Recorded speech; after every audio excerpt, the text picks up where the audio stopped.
Then, vast depopulation through plagues and diseases. Take for instance the bubonic plague, the Black Death, that killed God knows how many millions of people across the world in the Middle Ages. What a delightful way to lose millions of people in one go. No bullets needed, no bombs, just plagues. Another plague that turned out to be highly convenient was the Spanish flu. More people died of the Spanish flu than of bullets during the First World War. Between 1918 and 20, an estimate of 50 million people died. 1/3 of the entire world population was infected. It is believed to be the greatest pandemic the world has ever experienced, worse even than the medieval Black Death.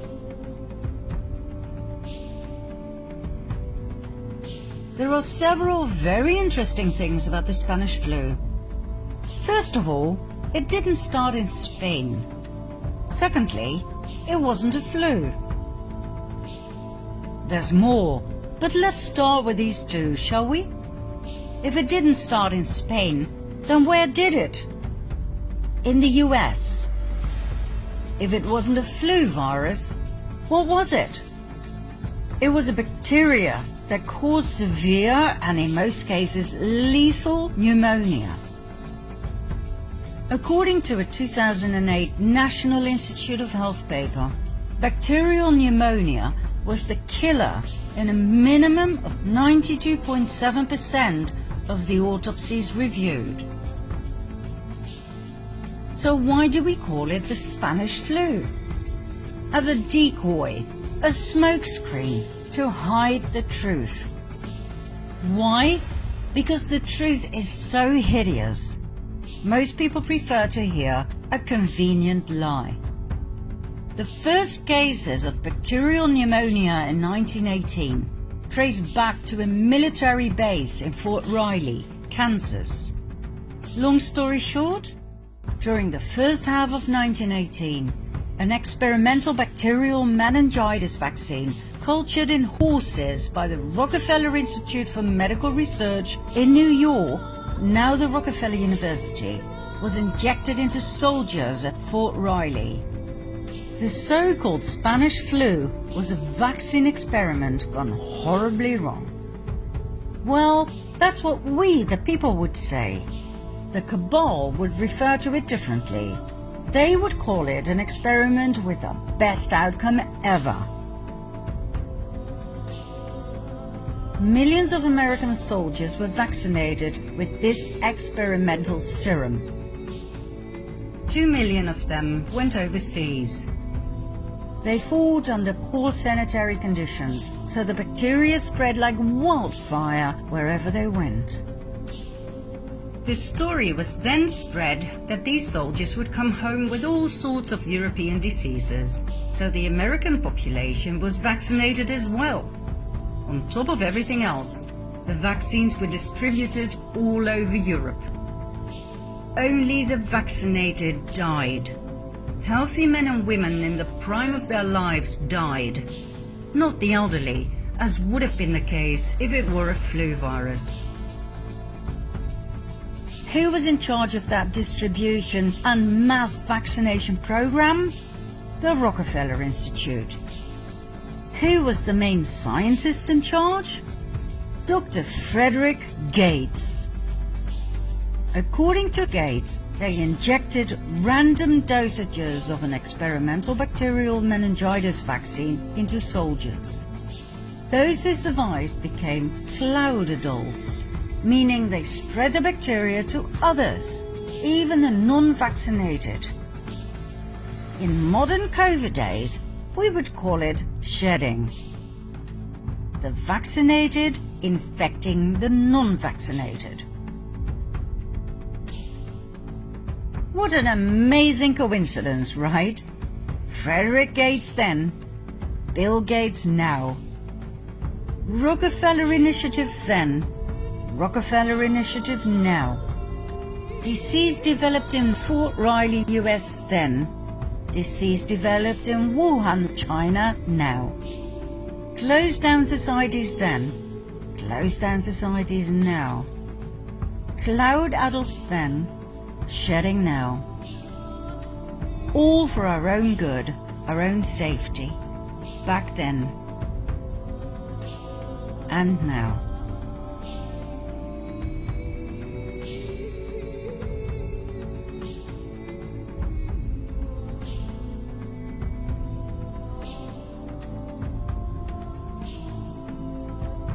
And just about a century in between.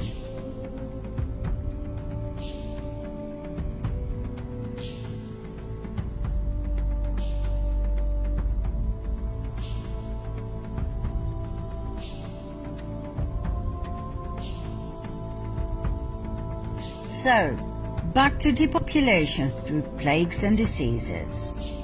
The problem with plagues is that they don't occur much, certainly not in these modern times of hygiene. But not to worry, the Cabal is quite creative and always comes up with a solution to every problem. If there is no plague available, you create one.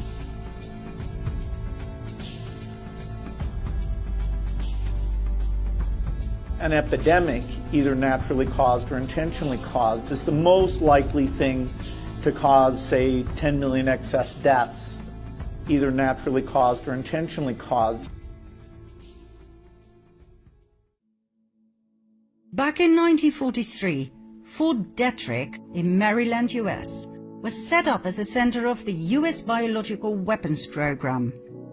Everything that happened there was top secret. Fort Detrick was a tool of the CIA. It was a dark pit of the most inhumane experiments in the area of mind control and killer viruses.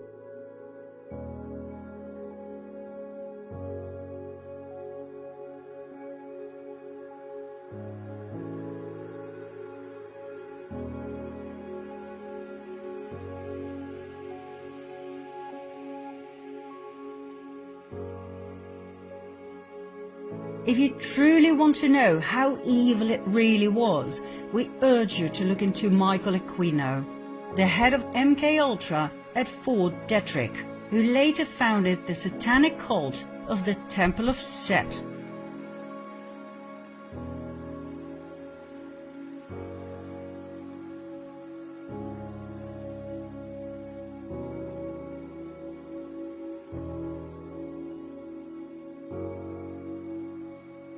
In 1968, Fort Detrick hosted yet another secret project, the Special Virus Cancer Program. It was part of the National Cancer Institute.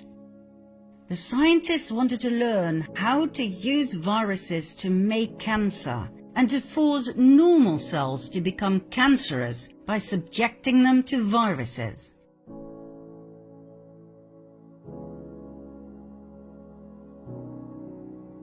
Why? Because cancer is an excellent weapon when it comes to biological warfare. It can be used to take down political leaders without any suspicion of a crime committed. And it can be used to wipe out large numbers of the population, as most forms of cancer are deadly. Approximately 10 million people die of cancer worldwide each year. That's about 26,000 people each day. Two classes of cancer-causing viruses were studied extensively at Fort Detrick's Special Virus Cancer Program. The RNA-type tumor retroviruses and the DNA herpes-type viruses. In the process, two discoveries were made: HIV and KS, Kaposi sarcoma. Kaposi sarcoma is widely known as the gay cancer that often accompanied AIDS when the first cases broke out in gay men in Manhattan, New York City in 1979. As a matter of fact, Manhattan was the center of the first AIDS outbreak, not Africa. It wasn't until 1982 that AIDS broke out in Africa. Still, we are supposed to believe that AIDS originated in Africa and that it jumped from apes, primates, to humans. Not only that, we are supposed to believe that back in 1979, it jumped from African apes to only white gay men in Manhattan, as did the human herpes 8 virus that causes all forms of Kaposi sarcoma, the gay cancer. We are expected to believe that 2 primate viruses, a retrovirus and a herpes virus, jumped species in Africa at the same time and ended up exclusively in the blood of white gay American men to produce a new immunodeficiency disease in 1979, now called AIDS. This proposed scenario suggests to me that such an unlikely African event has the markings of a scientific fairy tale, and I remain stupefied that such nonsense can pass for science in the 21st century.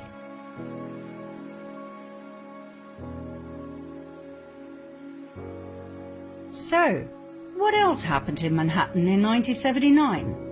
The experimental hepatitis B vaccination program. For 2 years until 1981, the year the AIDS epidemic became official, gay men were vaccinated with this experimental vaccine not only in Manhattan, but also in cities like Los Angeles and San Francisco. What a coincidence that these 3 cities became the 3 big epicenters of the AIDS epidemic. Now, we realize that there will be a lot of opposition and denial when it comes to the man-made origin of HIV and AIDS. We suggest you study the work of professionals such as Dr. Leonard Horowitz, Dr. Robert Strecker, Professor Robert Lee, and the above-mentioned Dr. Alan Cantwell. Back to Fort Detrick and its horrid experiments. Meet Robert Charles Gallo, a biomedical researcher best known for his role in the discovery of HIV and subsequently the invention of the HIV test kit. He was head of the Laboratory of Tumor Cell Biology at the National Cancer Institute. Gallo didn't actually discover HIV, he stole the discovery, held by his partner in crime, Dr. Fauci. Whom did they steal it from? Dr. Frank Ruscetti.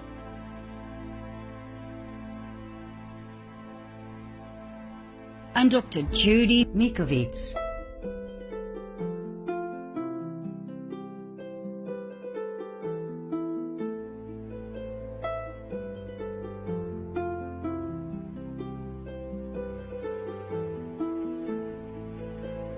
Mikovits worked under the direction of Ruscetti.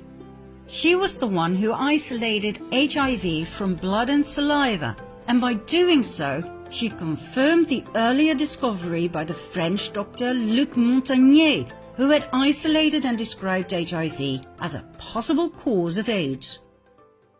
When Ruscetti was out of town, Mikovits got a phone call from Fauci, who ordered her to give him the manuscript about the isolation and confirmation of HIV while it was still in press.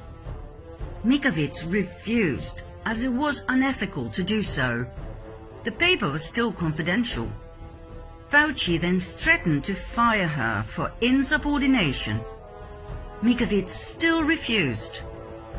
When Ruscetti returned a few weeks later, he gave Fauci the manuscript. Fauci then deliberately delayed the publication of the manuscript so that his partner in crime, Dr. Frank Gallo, could steal the content and write a competing paper, submit it, and get it into press before Ruscetti and Mikovits could do so. On May 4, 1984, Dr. Gallo published his now famous papers containing the findings of Ruscetti and Mikovits, but under his name. This delayed the development of testing and spread the HIV epidemic through the world, killing millions.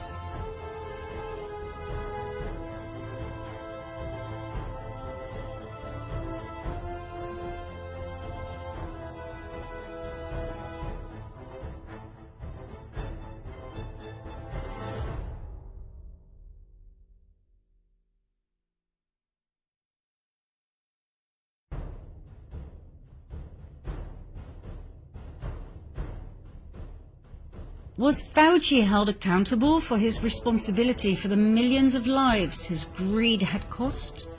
On the contrary. 6 months later, he was appointed director of the National Institute of Allergy and Infectious Diseases, a position he still holds today. Well, not much longer, we suspect, as Dr. Fauci is now heavily under fire for his involvement in the Wuhan outbreak of the COVID-19 virus.